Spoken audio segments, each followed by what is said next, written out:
Every year in the United States alone, 2,077,000 couples make a legal and spiritual decision to spend the rest of their lives together and not to have sex with anyone else, ever. He buys a ring, she buys a dress. They go shopping for all sorts of things.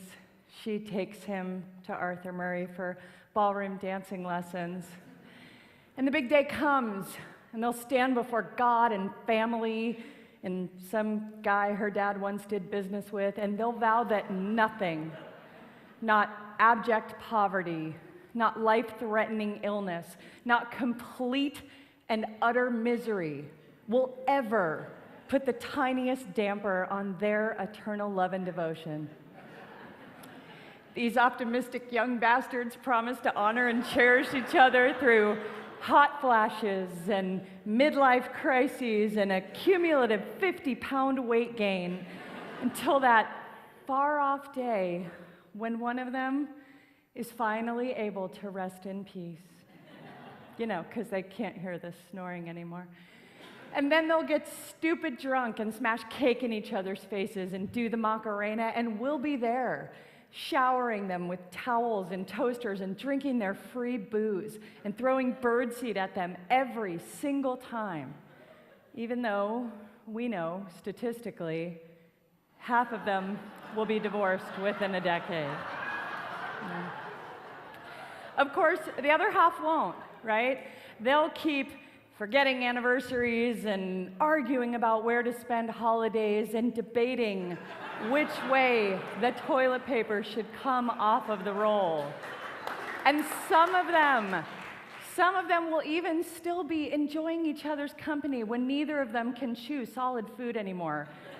And researchers want to know why. I mean, look, it doesn't take a double-blind, placebo-controlled study to figure out what makes a marriage not work, right?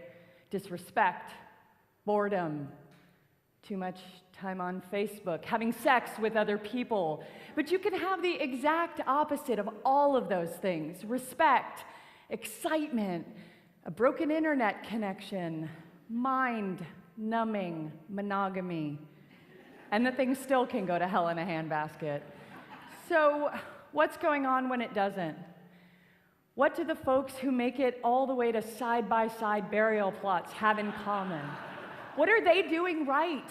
What can we learn from them? And if you're still happily sleeping solo, why should you stop what you're doing and make it your life's work to find that one special person that you can annoy for the rest of your life? Well, researchers spend billions of your tax dollars trying to figure that out. They stalk blissful couples and they study their every move and mannerism, and they try to pinpoint what it is that sets them apart from their miserable neighbors and friends. And it turns out the success stories share a few similarities, actually beyond they don't have sex with other people. For instance, in the happiest marriages, the wife is thinner and better looking than the husband. It's obvious this leads, right? It's obvious that this leads to marital bliss because women, we care a great deal about being thin and good looking, whereas men mostly care about sex. Ideally, with women who are thinner and better looking than they are. The beauty of this research, though, is that no one is suggesting that women have to be thin to be happy. We just have to be thinner than our partners. So instead of all that laborious dieting and exercising, we just need to wait for them to get fat. Maybe bake a few pies. This is good information to have, and it's not that complicated. Research also suggests that the happiest couples are the ones that focus on the positives, right?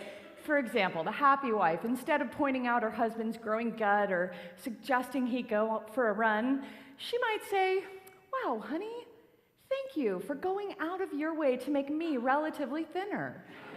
these are couples who can find good in any situation. Yeah, it was devastating when we lost everything on that fire.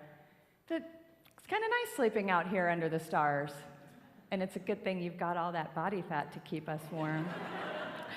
One of my favorite studies found that the more willing a husband is to do housework, the more attractive his wife will find him. Because we needed a study to tell us this. But here's what's going on here. The more attractive she finds him, the more sex they have.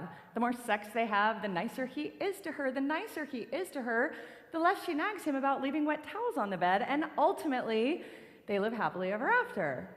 In other words, men, you might want to pick it up a notch in the domestic department. Here's an interesting one.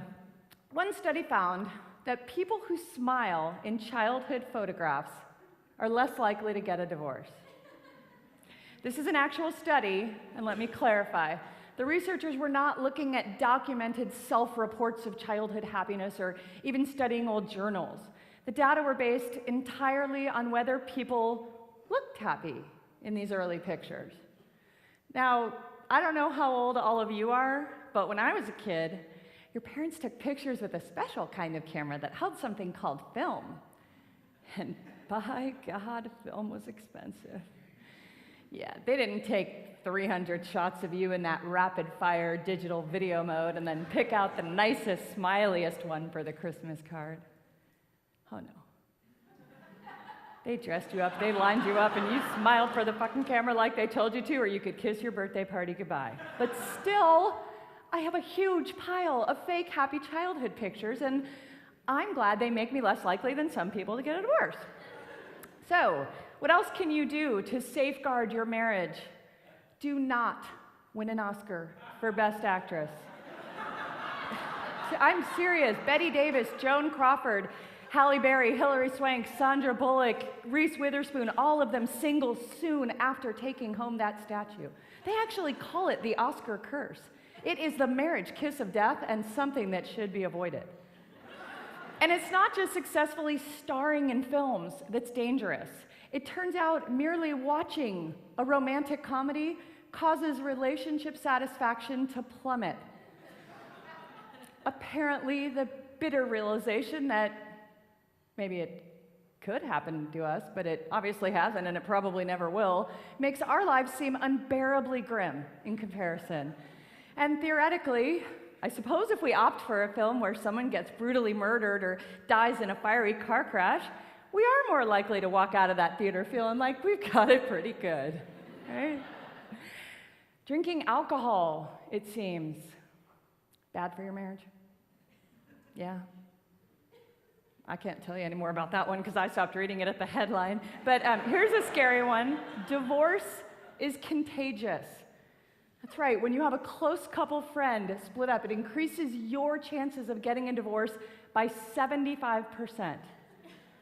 Now, I have to say I don't get this one at all.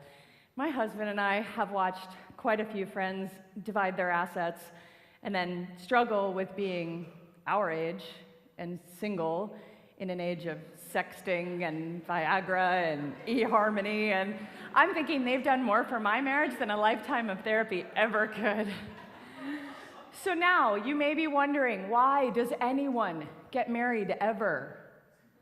Well, the US federal government counts more than 1,000 legal benefits to being someone's spouse. A list that includes visitation rights in jail, but hopefully you'll never need that one.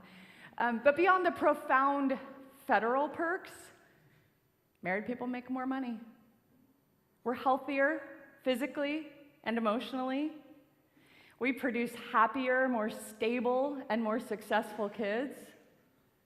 We have more sex than our supposedly swinging single friends, believe it or not. We even live longer, which is a pretty compelling argument for marrying someone you like a lot in the first place.